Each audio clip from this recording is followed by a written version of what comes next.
Olá pessoal, Treino em Foco Responde. Hoje na verdade nós vamos responder um grupo de perguntas que se relacionavam ao aumento de força sem um ganho proporcional de massa muscular. Então primeiramente nós vamos tentar mostrar para vocês qual é o interesse nessas pessoas, um grupo de atletas que busca melhorar a força sem ter uma respectiva aumento da massa muscular ou um proporcional aumento da massa muscular. E também, aproveitando já nessa resposta, responder alguns seguidores do Treino em Foco que questionam por que eu não faço um trabalho também para aumento do volume muscular. Então, no Treino em Foco Responde hoje, eu vou buscar abordar esses dois temas e um vai complementar, na verdade, o outro. Bom, a questão da força relativa, que é o ganho de massa, que é o ganho de força sem o respectivo ganho de massa muscular.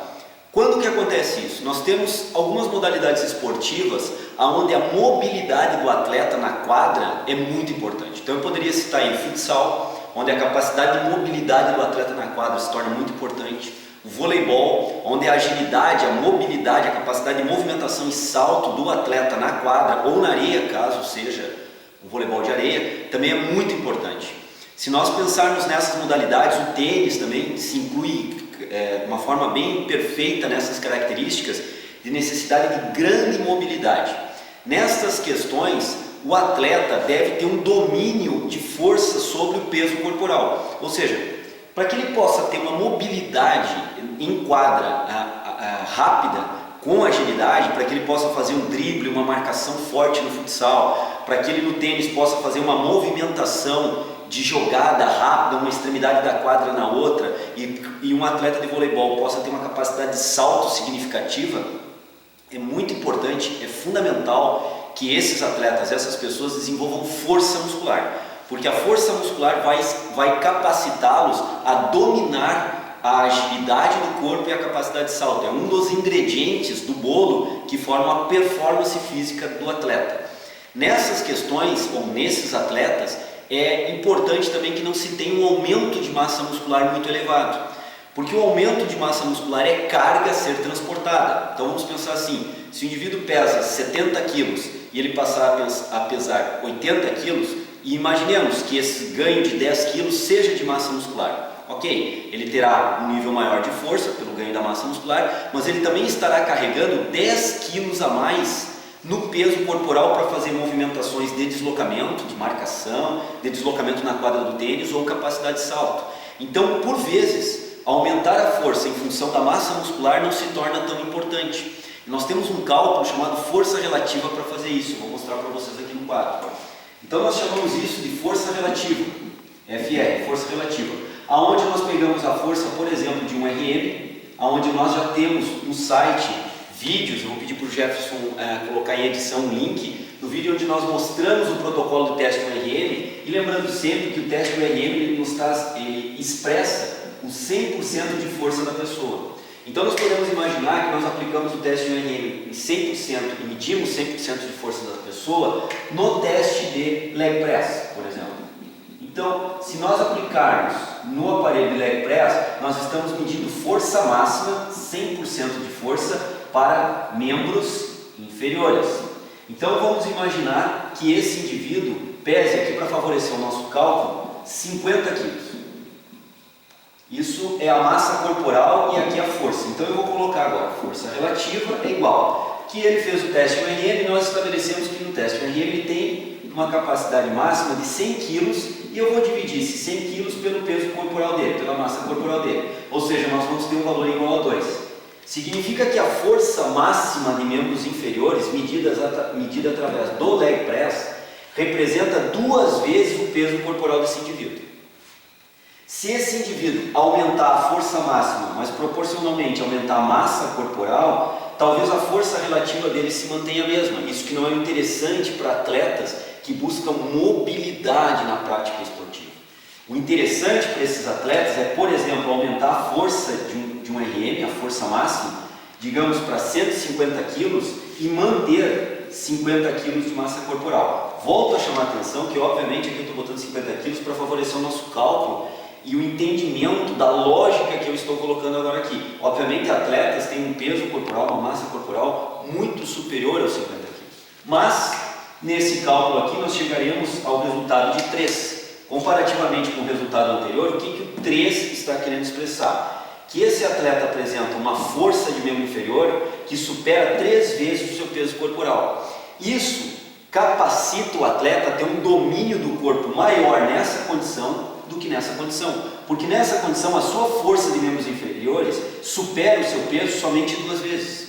Nessa nova condição, a sua força supera o seu peso corporal em 3 vezes. Isso capacita o atleta muito, com uma especificidade maior para dominar o corpo em movimentos de agilidade e em movimentos de salto. Então isso é o que nós chamamos de força relativa, FR, aonde nós relativizamos a força pelo peso corporal. E o valor obtido é a ideia nesses esportes, como o futsal, como o voleibol e como o tênis. 3 esportes para nós trazermos como ideia. Aonde nós precisamos é de força relativa. Não uma força onde nós venhamos a aumentar o nível de força no leg, através do teste no RM, por exemplo, mas nós também venhamos a aumentar a massa corpórea, porque a força relativa pode se manter praticamente a mesma ou não se elevar muito. E nessas modalidades, o objetivo é aumentar a força relativa, capacitando o atleta, capacitando a pessoa, ao ter uma força relativa maior, ter um domínio de agilidade e salto maior do seu corpo. Essa é a ideia de força relativa. Então, para isso, o treinamento ele deve ser focado no desenvolvimento não da hipertrofia muscular. Porque a hipertrofia muscular, obviamente, além de gerar ganho de força muscular, também irá gerar um ganho de peso corporal pela massa muscular. Então, as coisas podem não ter uma evolução tão significativa como teriam se o indivíduo treinar força pura.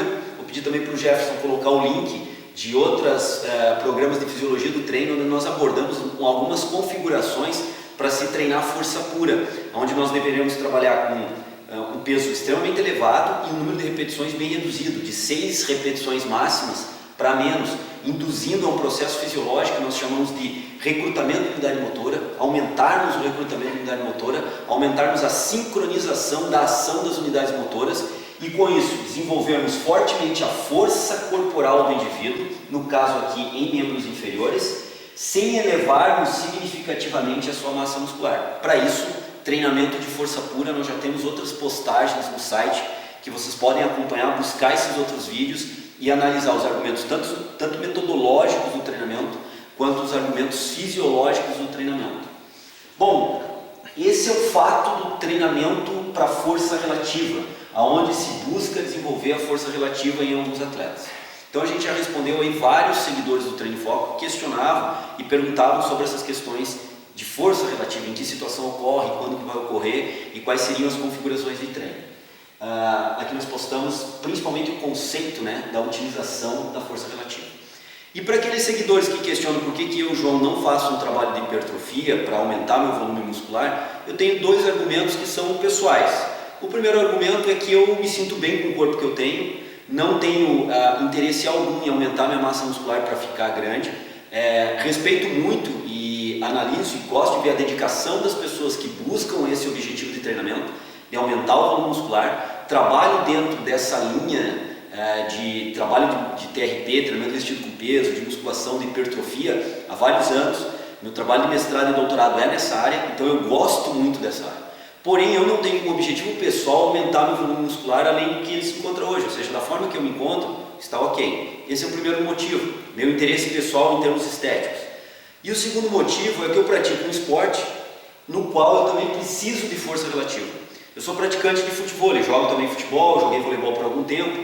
Em toda, vamos dizer assim, a minha carreira de pseudo-atleta, eu sempre precisei e primei pelo desenvolvimento da força relativa e não de uma força que aumentasse também minha massa muscular. Já que na época em que eu jogava voleibol, eu também praticava um esporte em que a força relativa é a primordial. Hoje em dia pratico um esporte, futevôlei, onde a força relativa é primordial.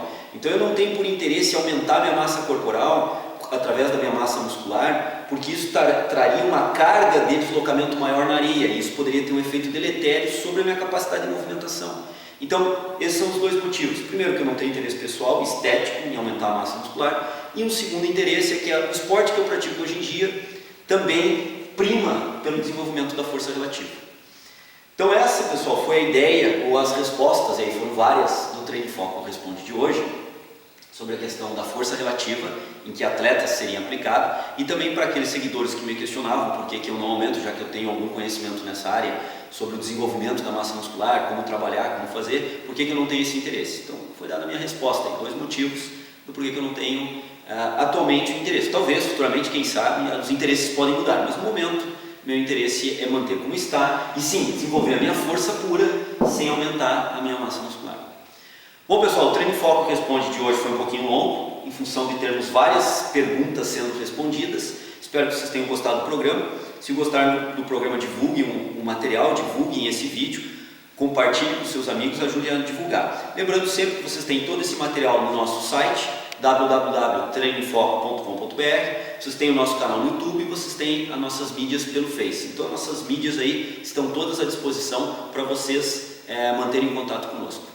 Era isso por hoje, um grande abraço, até o próximo programa.